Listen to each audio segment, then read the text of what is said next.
CM ಸಿದ್ದರಾಮಯ್ಯನವರು ಇವತ್ತು budget ಮಂಡನೆ ಮಾಡ್ತಾ ಇದ್ದಾರೆ. ಹಾಗೇನೇ ಏಲಕ್ಕಿ ನಾಡು ಹಾವೇರಿಯ ಜನರ ನಿರೀಕ್ಷೆಗಳು ಕೂಡ ಹೆಚ್ಚಿದೆ. ಸಿಎಂ ಸಿದ್ದರಾಮಯ್ಯ ಇವತ್ತು ರಾಜ್ಯ ಬಜೆಟ್ ಮಂಡನೆ ಹಿನ್ನೆಲೆಯಲ್ಲಿ ಏಲಕ್ಕಿ ನಾಡು ಹಾವೇರಿ ಜನರ ನಿರೀಕ್ಷೆಗಳು ಜಾಸ್ತಿ ಇದೆ.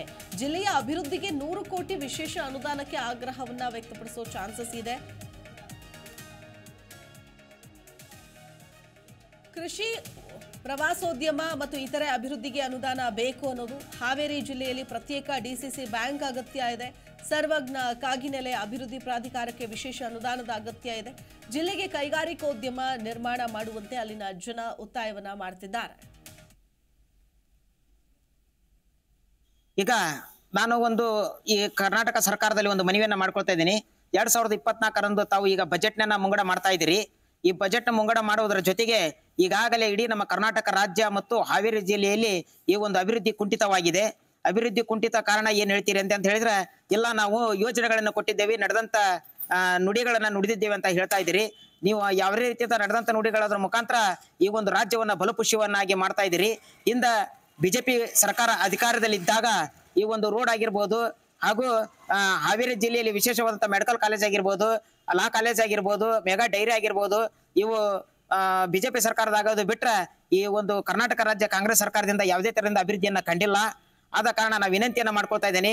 ನೀವು ಅಧಿಕಾರದಲ್ಲಿದ್ದೀರಿ, ವಿಶೇಷವಾಗಿ ಹಾವೇರಿಗೆ ಪ್ಯಾಕೇಜ್ ಅನ್ನ ಮಾಡ್ಬೇಕಂತ ವಿನಂತಿಯನ್ನು ಮಾಡ್ಕೊಳ್ತೀನಿ. ಅದರಲ್ಲಿ ಜೊತೆಗೆ ವಿಶೇಷ ಏನಂದ್ರೆ, ನಾವು ಅಂಗವಿಕಲರು ಈ ಕರ್ನಾಟಕ ರಾಜ್ಯದಲ್ಲಿ 13,00,000 ಜನ ಮೇಲ್ಪಟ್ಟಿದ್ದೇವೆ. ಆದರೆ ನಮಗೆ ಆದಂತ ಒಂದು ಮಾಸಾಸನ ಏರಿಸಬೇಕಂತಂದು ನಾನು ವಿನಂತಿಯನ್ನು ಹಲವಾರು ಬಾರಿ ಮಾಡ್ಕೊಂಡಿದ್ದೇವೆ. ಆದರೆ ಯಾವುದೇ ರೀತಿಯಿಂದ ನಿಮ್ಮ ಸರ್ಕಾರದಲ್ಲಿ ಅಧಿಕಾರದಲ್ಲಿದ್ದಾಗ ನಾವು ಮಾಡಿಕೊಟ್ಟಿಲ್ಲ. ಯಡಿಯೂರಪ್ಪರು ಮತ್ತು ಕುಮಾರಸ್ವಾಮಿ ಅವರು ಇದ್ದಾಗ ಅಂಗವಿಕಲರಿಗೆ ಮತ್ತು ವಯೋವೃದ್ಧರಿಗೆ ಮಾಸಾಸನ ಏರಿಸಿದ್ ಬಿಟ್ರೆ ಇನ್ನು ಉಳಿದ ಸರ್ಕಾರ ಯಾವುದೇ ತರದಿಂದ ಏರಿಸಿಲ್ಲ. ಈಗಾದ್ರೂ ಕೂಡ ತಮ್ಮ ಒಂದು ಅಧಿವೇಶನದಲ್ಲಿ ವಿಶೇಷವಾಗಿ ವಯೋವೃದ್ಧರಿಗೆ ಮತ್ತು ಅಂಗವಿಕಲರಿಗೆ ನೀವು ಅನುಕೂಲ ಮಾಡಿಕೊಡ್ಬೇಕಂತ ವಿನಂತಿಯನ್ನ ಮಾಡಿದ ಬಜೆಟ್ ನಲ್ಲಿ ಹಾವೇರಿ ಜಿಲ್ಲೆಗೆ ಯಾವುದೇ ರೀತಿಯಾಗಿರ್ತಕ್ಕಂಥ ಖುಷಿಯ ವಿಚಾರ ಅಥವಾ ವಿಶೇಷ ಅನುದಾನವನ್ನ ಮಾನ್ಯ ಸರ್ಕಾರ ಒದಗಿಸಿಕೊಟ್ಟಿಲ್ಲ. ಮೂಲಭೂತ ಸೌಕರ್ಯಗಳನ್ನು ಕಡೆಗಣಿಸಿದೆ.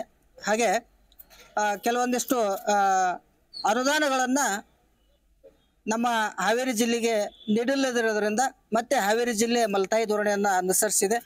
ಹಾಗಾಗಿ ಹಾವೇರಿ ಯೂನಿವರ್ಸಿಟಿ ಆದರೂ ಕೂಡ ಅದಕ್ಕೆ ಅನುದಾನವನ್ನು ಹೆಚ್ಚಿಸ್ಕೋಬೇಕಾಗಿತ್ತು. ಅದರ ಜೊತೆಗೆ ಹಾವೇರಿ ನಗರಸ್ಥಾನ ಅಭಿವೃದ್ಧಿಗೆ ವಿಶೇಷವಾಗಿ 100 ಕೋಟಿ ರೂಪಾಯಿ ಅನುದಾನವನ್ನು ಬಿಡುಗಡೆಗೊಳಿಸಿ ಸಮಗ್ರ ಹಾವೇರಿ ಅಭಿವೃದ್ಧಿಗೆ ನಾಂದಿ ಹಾಡ್ತಾರೆ ಅನ್ನೋ ಭರವಸೆ ಇತ್ತು. ಹಾಗಾಗಿ ಈ ಬಜೆಟ್ನಲ್ಲೂ ಕೂಡ ಹಾವೇರಿ ಜಿಲ್ಲೆಗೆ, ಉತ್ತರ ಕರ್ನಾಟಕದ ಹೆಬ್ಬಾಗಿಲಾಗಿರ್ತಕ್ಕಂಥ ಹಾವೇರಿ ಜಿಲ್ಲೆಗೆ ಮಲತಾಯಿ ಧೋರಣೆಯನ್ನ ಈ ಸರ್ಕಾರ ಮತ್ತೆ ಮಾಡಿದೆ.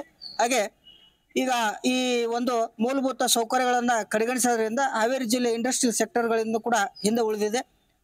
ಹಾಗಾಗಿ ಸ್ಥಳೀಯ ಉದ್ಯೋಗ ನೀಡುವುದರಲ್ಲೂ ಕೂಡ ಸರ್ಕಾರ ವಿಫಲವಾಗಿದೆ ಅನ್ನೋ ಹಾವೇರಿ ಜಿಲ್ಲೆ ಬಹಳ ನಿರೀಕ್ಷೆಯಲ್ಲಿ ಇಟ್ಟೈತಿ.